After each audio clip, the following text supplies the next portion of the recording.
Muy bien, pues muy buenos días de nuevo a todos. Y el tiempo que hemos tenido en esta mañana, desde que hemos abierto la reunión, un tiempo de adoración, de alabanza, que ha sido muy bueno. Gracias a Rubén por dirigirnos hoy. Y si hay algo que se nos queda de este tiempo también que hemos tenido, es que Dios es bueno. Y Dios es fiel en mi vida, no solamente a nivel personal, sino que es fiel también en la vida, como iglesia, de cada uno de los hermanos. Y si hay otra cosa también que nos ha dejado claro en el tiempo de adoración que hemos estado compartiendo, es que su amor, un amor que sobrepasa cualquier lógica humana, es un amor que nos inunda. Un amor que nos inunda y un amor que nos hace también cambiar en nuestras vidas. Y cuando Nehemías estaba también hablando previo a lo que era la cena, pues mucho de lo que él estaba hablando, que es lo que hemos estado hablando gran parte de la iglesia, las células de esta semana, pues es lo mismo también que el Señor había puesto en mi corazón, muchas de estas cosas. Así que si lo escucháis repetido, lo siento mucho, pero el Señor, cuando habla y repite, es porque algo quiere, ¿no? De que realmente nosotros nos enteremos y nos demos cuenta. Me gustaría que fuéramos directamente al texto de hoy, que se encuentra en el libro de Romanos, en el capítulo 5, y vamos a leer los primeros 11 versículos. Romanos 5. Dice así la palabra del Señor: justificados pues por la fe, tenemos paz para con Dios por medio de nuestro Señor Jesucristo, por quien también tenemos entrada por la fe a esta gracia en la cual estamos firmes y nos gloriamos en la esperanza de la gloria de Dios. Y no solo esto, sino que también nos gloriamos en las tribulaciones, sabiendo que la tribulación produce paciencia, y la paciencia prueba, y la prueba esperanza, y la esperanza no avergüenza, porque el amor de Dios ha sido derramado en nuestros corazones por el Espíritu Santo que nos fue dado. Porque Cristo, cuando aún éramos débiles, a su tiempo murió por los impíos. Ciertamente apenas morirá alguno por un justo. Con todo, pudiera ser que alguno osara morir por el bueno. Mas Dios muestra su amor para con nosotros en que, siendo aún pecadores, Cristo murió por nosotros. Pues mucho más, estando ya justificados en su sangre, por Él seremos salvos de la ira. Porque si siendo enemigos fuimos reconciliados con Dios por la muerte de su Hijo, mucho más, estando reconciliados, seremos salvos por su vida. Y no solo esto, sino que también nos gloriamos en Dios por el Señor nuestro Jesucristo, por quien hemos recibido ahora la reconciliación. Cuando hablamos o tenemos en mente la imagen de Pablo y queremos recordar cosas acerca del apóstol, pues seguro que hay palabras o hay determinadas imágenes que la asociamos rápidamente con el apóstol. Sabemos que era un fariseo celoso de la ley, sabemos que él se convierte de camino a Damasco, precisamente persiguiendo a la iglesia, persiguiendo a los creyentes, a los cristianos. Nos encontramos con la imagen de un Pablo que se caracteriza por ser misionero a los gentiles, llevar la palabra a aquellos que aún no han conocido al Señor. Conocemos a Pablo y se nos viene la imagen de Pablo cuando estamos estudiando la palabra y observamos la doctrina de la justificación por la fe. Sabemos de Pablo que es escritor de muchas de las epístolas que tenemos en el Nuevo Testamento, e incluso a nivel personal, en sus experiencias personales, pues también lo conocemos porque no tenía mucha fortuna a la hora de coger los medios de comunicación, autobuses no había, normalmente iban en barco y más de una ocasión pues se encuentra con determinados naufragios. Y todo esto lo conocemos de Pablo y serían las primeras imágenes que se nos vendrían a la mente. Pero en esta mañana yo quisiera también hablaros acerca de un motivo por el cual también Pablo debería de ser, y de hecho se caracteriza, aunque es un motivo que muchas veces lo tenemos menos en cuenta. Quizás estamos hablando de un apelativo que muchas veces no lo encontramos en distintos libros y demás, que es el del apóstol del amor. Y aunque el texto que tengo por delante, un texto que lo conocemos todos nosotros mucho, de Romanos 5, y es un texto que está hablando acerca de la justificación, quiero centrarme sobre todo en los aspectos del amor de Dios. El amor de Dios. Y espero que en ese sentido el Señor, pues esta mañana me dé palabra para que lo podamos ver y podamos salir adorando a aquel que, como hemos estado cantando, es bueno en nuestras vidas. Todo lo que viene de Él es bueno. Y su amor, un amor que muchas veces no lo entendemos, no llegamos a alcanzar en su plenitud, a saber las cosas, pues es un amor que nos inunda diariamente en nuestras vidas. Mirar si el amor es un tema importante en las epístolas de Pablo, que más de 140 expresiones de amor que vienen relacionadas en el Nuevo Testamento salen precisamente de boca de Pablo. Eso supone casi la mitad de las veces que el amor, de todas las veces que el tema del amor aparece en el Nuevo Testamento, pues casi la mitad de las veces está escrita por Pablo, está dicha por Pablo. Y en este caso, eso es un indicativo bastante importante, un indicativo que viene a mostrarnos hasta qué punto el amor es crucial para la vida y para el pensamiento del apóstol. Él sostiene, el apóstol, que el amor viene a ser precisamente el centro de la vida cristiana. Y así lo está expresando esta idea de continuo. Y en Romanos, el amor aparece también en los momentos que son clave de las explicaciones del apóstol cuando habla acerca de la obra de salvación de Dios en el mundo. Y concretamente en este tema, en este pasaje que hemos leído de Romanos 5, 1, 11, esta es la primera vez que el tema del amor aparece hablándose en este libro de Romanos. Y vamos a ver la relación que existe del amor con la justificación de la fe, que es con lo que normalmente nosotros conocemos este texto. Así que es un pasaje importante para comprender cómo se reveló el amor de Dios en las obras del Señor Jesucristo. Porque el amor de Dios es cualquier cosa menos un concepto abstracto. Es algo real, es algo vivencial, algo que, como digo, llega de una manera clara a nuestras vidas y termina también transformándonos. Hay otra curiosidad también de este capítulo 5, donde se encuentra este pasaje que os he leído. Y es que el capítulo 5 es un capítulo muy especial en Romanos porque viene a actuar como si fuese una bisagra. Es como si fuese un paréntesis entre los temas que habla Pablo anterior y posterior a este capítulo 5. ¿De qué está hablando Pablo en los primeros 4 capítulos? Pues está haciendo Pablo una exposición de la justificación. Y después de lo que es este capítulo, aproximadamente hasta el capítulo 8, está hablando de las implicaciones precisamente de la justificación en nuestras vidas. Por tanto, cuando observamos ya nada más abrir el capítulo 5 y leemos el versículo 1 que le hemos leído y nos viene la palabra ese pues que aparece ahí o ese por tanto que viene también en otras traducciones, lo que viene a señalar es precisamente que hay una transición de la sección primera con la sección segunda y en medio se encuentra este capítulo 5 que hemos leído.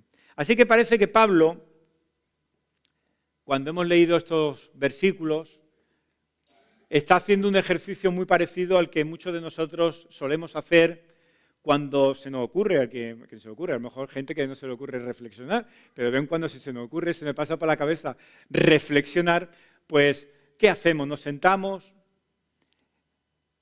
y empezamos sobre todo para analizar lo que está ocurriendo ahora en el presente, empezamos a mirar hacia atrás. Y solemos empezar mirando nuestro pasado o el pasado para entender, para comprender lo que hay en el presente. Y Pablo prácticamente hace una pausa, hace este mismo ejercicio, porque lo que Pablo está haciendo es mirar atrás. ¿Y qué está mirando Pablo cuando está mirando el pasado? Está mirando nada más ni nada menos que el magnífico panorama de lo que Dios ha hecho en Cristo. Algo maravilloso. Pues relata la importancia de lo que es la justificación para exhortar a los lectores de la carta, a los romanos en este caso, y también a cada uno de nosotros. Mira el pasado, en el presente está exhortando, pero también está al mismo tiempo hablando acerca de algo que hemos dicho en la cena, la esperanza, el mirar al futuro, el mirar a las últimas cosas. Pues también en este pasaje prácticamente se ve de una manera condensada todas estas cosas. El pasado, el presente y el futuro, en 11 versículos solamente. Y aunque en estos 11 versículos nos encontramos palabras muy significativas, palabras con bastante peso, nos encontramos palabras como justificación, como fe, como paz, como gracia, como esperanza, como amor, como reconciliación. Hoy, como digo, me gustaría que nos centráramos precisamente en lo que es el pasaje que habla acerca del amor. Y lo vamos a hacer usando precisamente el mismo marco, la misma manera que Pablo lo está haciendo, cogiendo los tres tiempos, el pasado, el presente y el futuro. Pues dice el texto que Pablo está como mirando atrás. Y es curioso ver cómo Pablo utiliza de esa manera bastante predominante, lo vemos desde los primeros versículos ya lo estamos viendo, un término que es la tercera persona del plural, el nosotros. Está hablando, ¿justificados quién? Nosotros. Por la fe, nosotros tenemos paz para con Dios. Y así prácticamente todo el texto va muy, muy en la línea de estar expresando ese nosotros. Y esto tiene importancia, porque viene a darnos a entender que estas verdades, estas experiencias que están descritas en este pasaje, son accesibles para todos. Para todos los que son cristianos, pero también eran accesibles para los judíos, incluyendo al propio Pablo, y también era accesible a los propios gentiles. Y esto es lo que dice el apóstol, que ya ha sucedido en la vida de todos los creyentes en Roma. Y también diría en esta mañana, en consecuencia también, lo que ha sucedido en la vida de cada uno de nosotros que hemos creído en Cristo Jesús. ¿Qué es lo que ha sucedido? Pues ha sucedido sencillamente que todos aquellos que han puesto su fe en Cristo Jesús como su Señor y Salvador han sido justificados. El amor de Dios se ha derramado sobre cada uno de nosotros, sobre cada una de estas personas que han dado este paso de fe. Así que todas las personas, sea cual sea su origen, da igual el origen, aquellas que se han vuelto a Cristo con fe, dice el versículo 1, han sido justificadas. Y esto es algo importante porque nos está hablando de que es un hecho que no se está esperando, sino un hecho que ya se ha consumado. Por medio de nuestro Señor Jesucristo hemos obtenido, dice el texto, acceso por la fe a su gracia, versículo 2. Y en este caso la gracia o la bendición es esa, se supone que es la de haber sido ya justificados, pero también incluye la experiencia presente de tener, como dice el texto, paz con Dios. Y estos van a ser dos términos que vamos a ver cómo se van a ir ligando a medida que vamos avanzando. Vamos a ir saltando, en estos 11 versículos voy a ir saltando algunos versículos. No voy a ir en orden, porque lo vamos viendo más bien por temas. Pero si vemos lo que viene en el versículo 9, la expresión por su sangre, pues mucho más estando ya justificados en su sangre o por su sangre, como viene en otras versiones, pues ese por su sangre se está añadiendo al hecho de que ya hemos sido justificados. Y la sangre no es más que una forma abreviada para referirse a la muerte de Cristo en la cruz. Y aquí tenemos otro elemento más que es muy importante tener en cuenta: la cruz de Cristo. La justificación es, por lo tanto, una consecuencia de la muerte de Jesús en la cruz. Y para entender cómo funciona esta justificación, pues hay que recurrir a la idea, pues ya del texto clave. Mirad qué prontito hemos llegado al meollo de la cuestión, que son 3 versículos que están en medio de este pasaje, que son los versículos clave cuando estamos hablando acerca del amor de Dios. Son el versículo 6, 7 y 8, que dice: porque Cristo, cuando aún éramos débiles a su tiempo, murió por los impíos.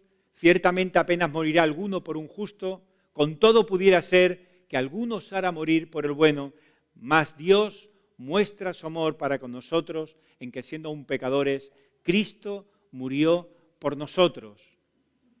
Y el versículo 8 termina ahí: Cristo murió por nosotros. Pues esta es la idea que se ve en estos versículos, que vienen a constituir el centro del pasaje que tenemos delante. Versículos que vienen a explicarnos de cómo fue posible la justificación. Y este es uno de los grandes pasajes, podríamos decir, en el Nuevo Testamento que habla acerca del amor. Yo creo que la enseñanza que observamos es algo impresionante, que no solamente nos hace ver la obra de la cruz, no solamente nos hace ver la obra del Señor, nos hace ver el amor que viene de parte de Dios, sino ver también de una manera práctica cómo eso está trabajando y transformando cada una de nuestras vidas.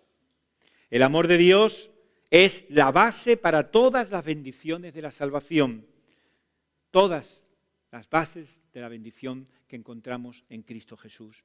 Y hermanos, este amor no es algo difuso, este amor no es algo impersonal, es un amor por cada uno de nosotros. Ahí vuelve otra vez el término nosotros, por ti y por mí. Es un amor por cada uno de nosotros que queda patente en un mundo por medio de la muerte del Mesías, por medio de la muerte del Hijo de Dios. Así que es imposible imaginar una demostración mayor de amor. Por eso decía al principio de que el amor de Dios que ha sido derramado en nosotros es un amor que nos es muchas veces inexplicable, que a lo mejor no lo entendemos, que tenemos que entenderlo con el paso del tiempo para darnos cuenta de que todo lo que viene de Él es bueno. Además, esa muerte, nos dice el texto, que es una muerte expiatoria y es una muerte sustitutiva. Esto nos suena mucho a lo que estamos precisamente viendo en la célula de hogar, ahora en el libro de Gálatas. Así que no profundizo más en eso. Habla de esa muerte expiatoria que viene a ser, dice el texto, en beneficio de cada uno de nosotros. Una muerte junto o mediante, como decía el versículo 9, por su sangre, por la sangre de Cristo derramada en la cruz. Su muerte por cada uno de los pecadores significa que aunque los pecados eran nuestros los pecados, y la muerte fue suya, Él murió como ofrenda por el pecado, soportando precisamente en nuestro lugar el castigo que merecíamos nosotros. Y el resultado de esto hace que los creyentes disfruten ahora de un acceso que no tiene restricciones. Un acceso, ¿a dónde? A la presencia del propio Dios. Además, la muerte de Jesús es una muerte que nos dice que escapa de todo tipo de lógica. Es más, es una muerte que incluso podemos decir que es contracultural, estaba fuera de su cultura. No vaya a pensar, no, bueno, pero esto era normal que ocurrían estas cosas en aquel tiempo. No, no era normal tampoco que ocurrieran estas cosas en ese tiempo. Y aquí me recuerda mucho la predicación de la semana pasada que Juanmi no compartía. Y decía, creo, precisamente esta misma pregunta que aquí nos encontramos en el versículo 7. ¿Por qué tipo de personas se ofrecería a morir alguno de nosotros, alguien de nosotros? ¿Por quién estaríamos dispuestos a morir? Quizás, como dice el texto, por alguien que sea justo, por alguno que sea recto en su vida, ¿estarías dispuesto a morir? ¿Estarías dispuesto a morir por una buena persona? ¿Estarías dispuesto a morir por algún amigo tuyo de toda la vida, un amigo íntimo? ¿Estarías dispuesto a morir por eso? ¿Estarías dispuesto a morir por algún familiar? Lo que era inconcebible en el mundo antiguo también lo sigue siendo en el día de hoy. No es normal dar su vida por alguien. Por cualquiera, al menos no. Así que entregar su vida por alguien no merece precisamente en absoluto lo más mínimo, cuando ese alguien precisamente te está tratando de una manera hostil. Y Cristo dice que murió, sin embargo, por personas así. Él sí estuvo dispuesto a morir por personas así. ¿Por quién murió? Murió, como dice el versículo 6, por gente débil, por gente indefensa. Murió por gente que era impía. Murió por gente, como dice el versículo 8, que era pecadora. Pero, hermanos, cuando llegamos hasta incluso el versículo 10, todavía tiene más fuerza esto, porque nos viene a decir, y añade Pablo, que incluso murió por aquellos que eran enemigos de Dios, que se enfrentaban directamente a su ira. Y cuando leemos esto nos damos cuenta que esto es precisamente el perfil o el análisis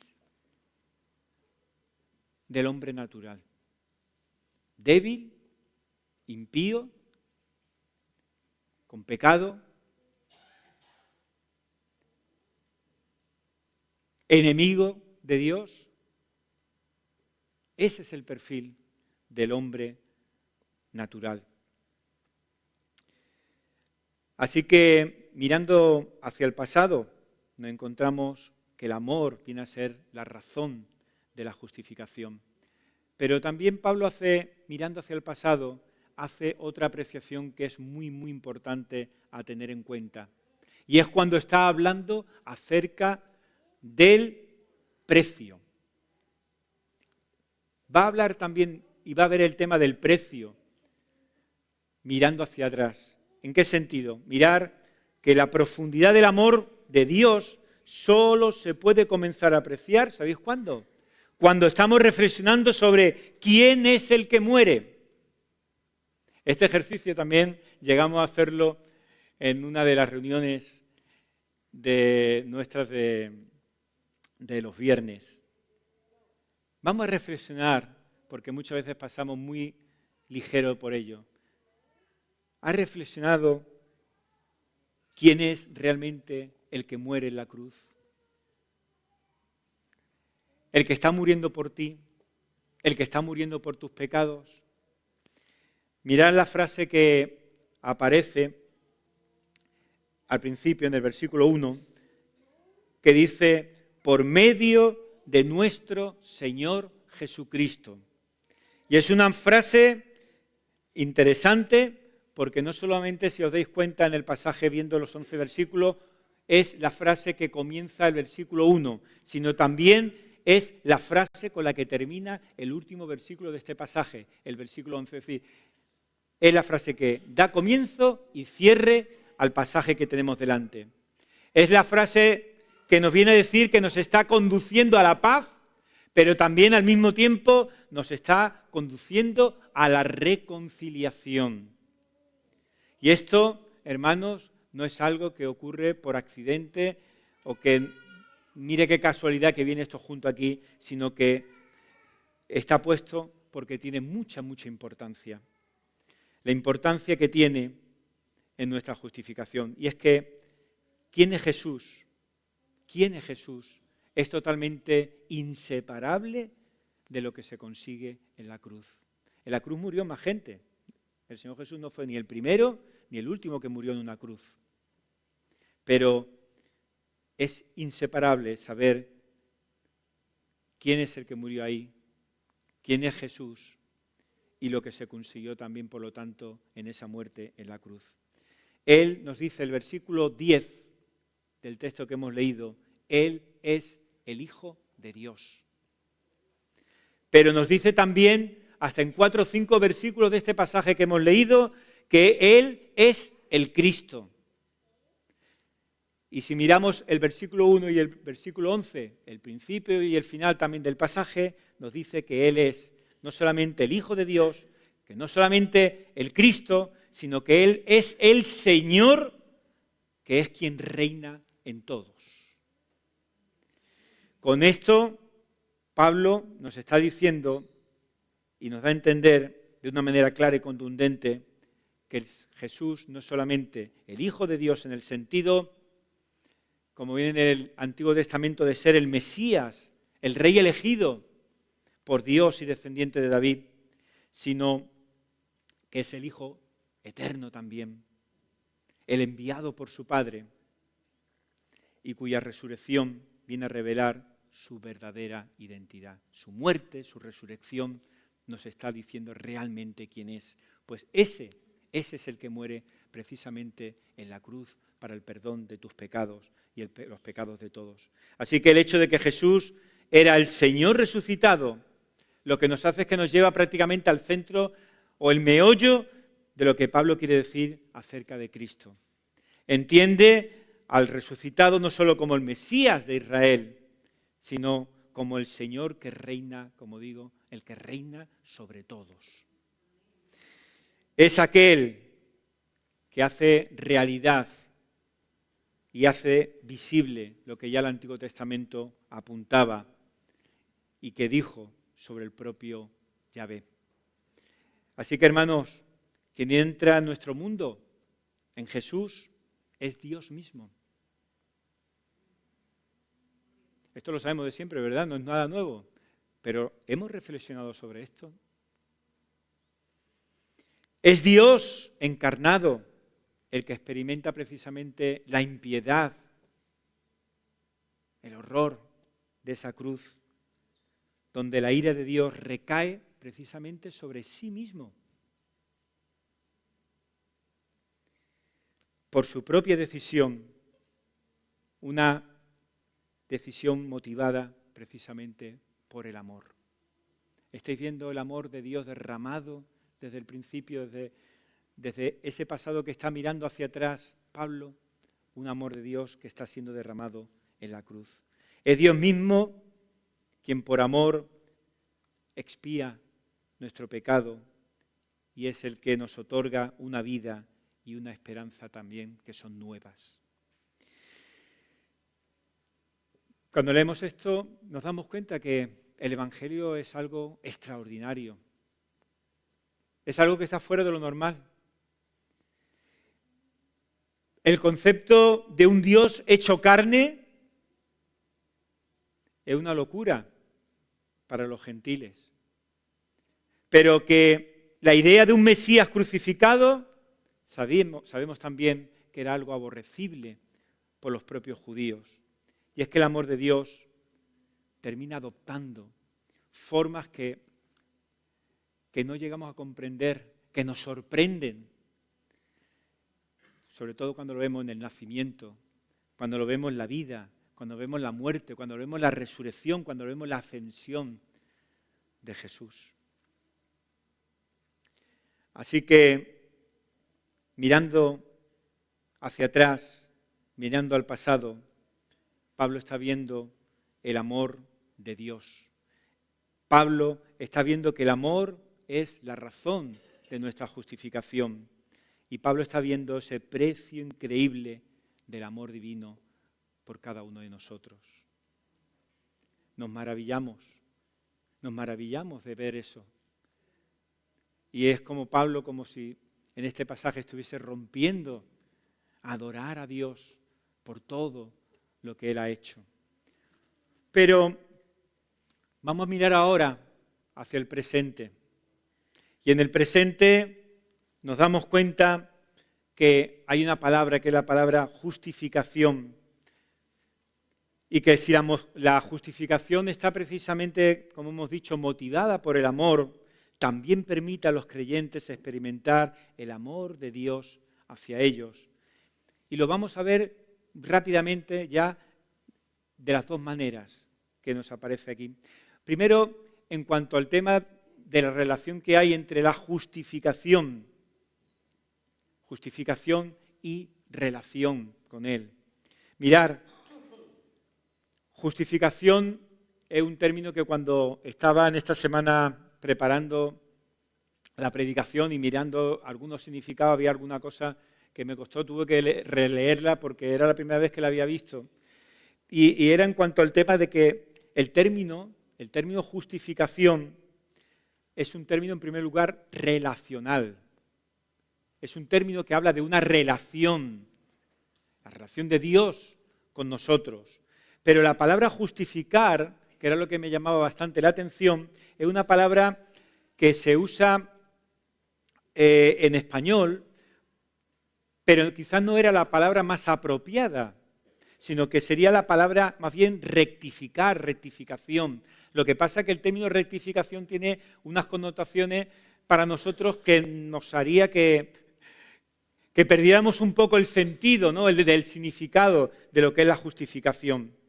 Pero de esta manera, justificación, si la vemos de una manera literal, pues podemos transmitir un sentido que no es el real tampoco y nos podemos ir, y de hecho nos vamos muchas veces a dos extremos que deberíamos de tenerlo en cuenta. Uno de ellos, o uno de los ejemplos, es cuando nos encontramos, por ejemplo, en la teología de lo que es la teología del mérito. El tener que hacer yo algo más. ¿Qué es lo que tengo que hacer para poder ser realmente justificado por el Señor? Y nos damos cuenta que no es que tengas que hacer nada, es que no tienes capacidad tampoco para hacer absolutamente nada para poder ser justificado. Eso ocurre mucho dentro de lo que es el catolicismo romano. Pero mirando más también hacia el día a día de nosotros, de nuestras iglesias, también podemos llegar a un momento en el que este término se parece más a una resolución matemática que a otra cosa. Me explico. Una vez que se ha resuelto el problema del pecado, pues parece que dejamos poca motivación a otras cosas que son importantes en nuestro caminar diario, como es la santificación o como es la obediencia de Dios. Es decir, nos solemos ir muchas veces o a un extremo o a otro porque sobre todo abarca el término esa connotación. Pero eso que ha sido una cosa que había visto y me había llamado la atención, no olvidamos porque me interesa más qué es lo que está diciendo Pablo en este texto. ¿Y qué es lo que Pablo está diciendo en este texto? El propósito del Evangelio que proclama Pablo es ver en definitiva la transformación moral de cada uno de los creyentes. Ese es el objetivo. El verdadero meollo de la justificación, como dice el versículo 2, es, y lo hemos dicho y lo hemos repetido aquí hoy, es la gracia de Dios. No es nada que tú tengas que aportar porque no puedes, es la gracia de Dios la que lleva a cabo la salvación por medio de Cristo, gracias a la cual los pecadores, que éramos enemigos de Dios, como decía el versículo 10, y estaban bajo su ira, ahora pueden disfrutar de una relación nueva, de una relación restaurada con Dios. Y por ese motivo,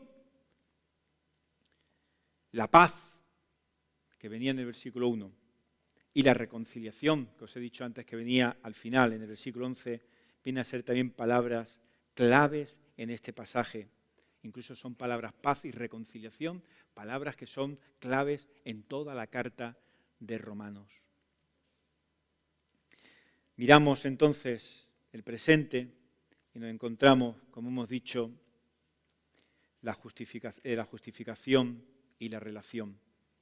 Y conduciendo a la paz y a la reconciliación, nos damos cuenta de que Pablo sigue mirando en el presente, de que Pablo sigue mirando el andar diario después de haber estado haciendo el ejercicio, la reflexión de mirar hacia atrás.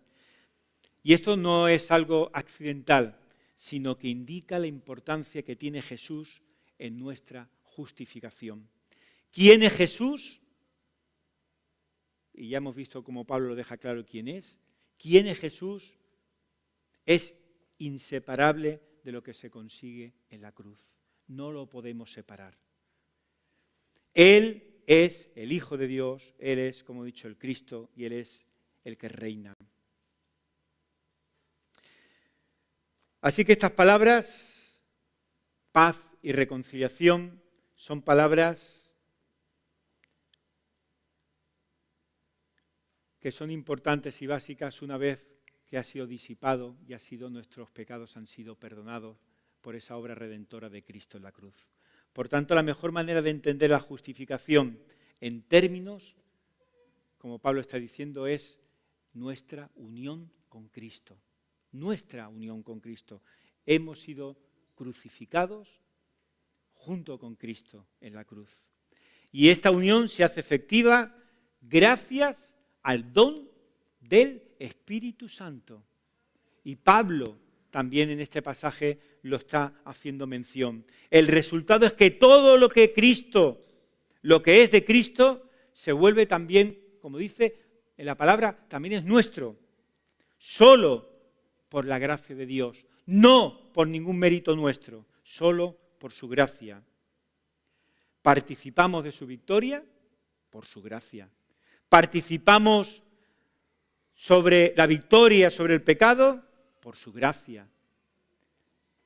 Participamos sobre la victoria, de su victoria sobre la muerte también, y lo hacemos por su gracia.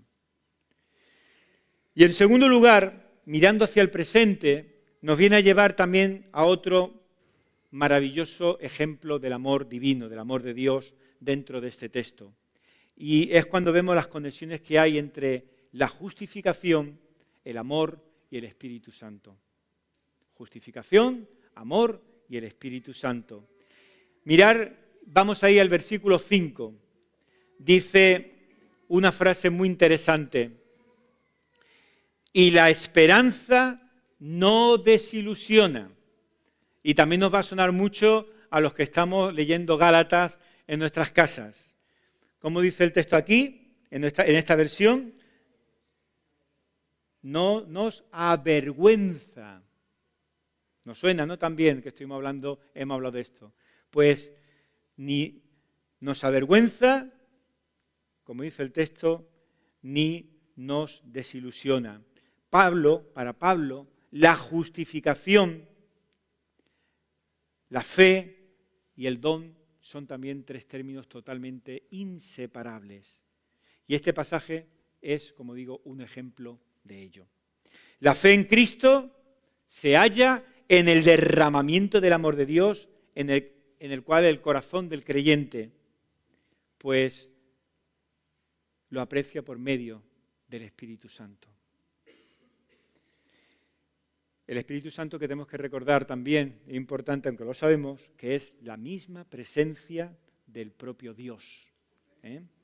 El Espíritu es aquel que aporta vida donde antes había muerte.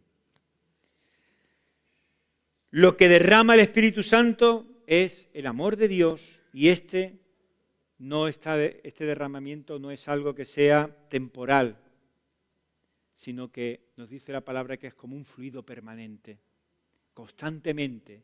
El derramamiento del amor de Dios llega a tu vida en todo momento, en toda situación. Así que una de las facetas del ministerio del Espíritu Santo es hacer que el creyente tenga conciencia precisamente del amor de Dios. Yo me preguntaba, hay que ver incluso hasta lo que tiene que hacer Dios en mi vida para que pueda reaccionar.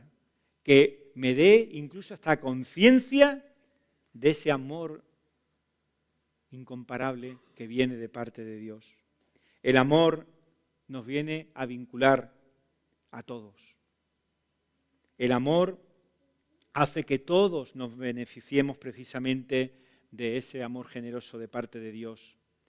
Y en las cartas de Pablo vemos, por lo tanto, esa expectativa de que los creyentes conozcan y que los creyentes experimenten el Espíritu Santo en sus vidas personales, pero también en sus vidas como iglesia, en sus comunidades, que también experimenten esto como anticipo de algo. ¿Anticipo de qué? Anticipo de lo venidero. Muchas veces decimos qué bueno tiene que ser, algo maravilloso, el saber que vamos a estar eternamente y para siempre en los cielos disfrutando de la presencia del Señor. Pero perdemos también muchas veces la perspectiva que Pablo nos recuerda aquí y nos dice, pero ¿sabéis que ya de alguna manera estáis siendo partícipes aquí en lo temporal, pero estáis siendo partícipes de lo eterno? Pues sí, estamos siendo partícipes aquí también de lo eterno. Vámonos al futuro. En estos últimos momentos ya hemos visto ya que en el presente, justificación y relación, y que el amor de Dios derramado por medio del Espíritu Santo ha estado haciendo mención en el presente. Pero vamos a ir al futuro, vamos a ir a la parte final ya. Porque cuando hablamos de futuro estamos hablando de la palabra clave que se nos viene a la mente siempre, ¿cuál es? Es la palabra esperanza. Esperanza, nuestra esperanza. Y la esperanza en los últimos tiempos es mirar lo que nos dice el pasaje. Hay varios ejemplos. Dice, la esperanza de la gloria de Dios, versículo 2. Pero no solamente habla ahí acerca del futuro en ese versículo 2. Nos dice, también nos gloriamos en las tribulaciones, sabiendo que la tribulación produce paciencia, la paciencia carácter probado, y el carácter probado produce esperanza.